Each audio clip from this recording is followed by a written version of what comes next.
就感觉每一集都很好玩，只要是每一集做的都很开心的，有一种那种创作的那种快感。对。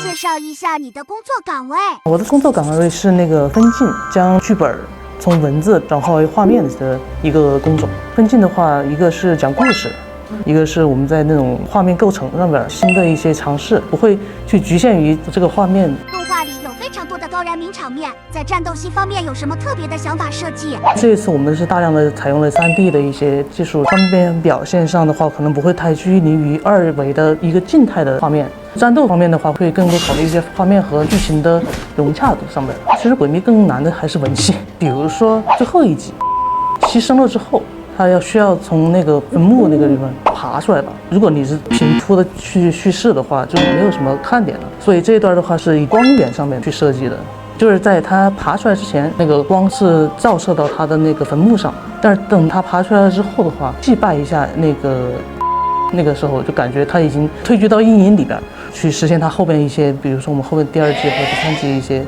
在做分镜的时候，有融入一些美学设计吗？虽然说看着它是一个类似于西方架空的一个东西，其实它内在的话还是中式美学。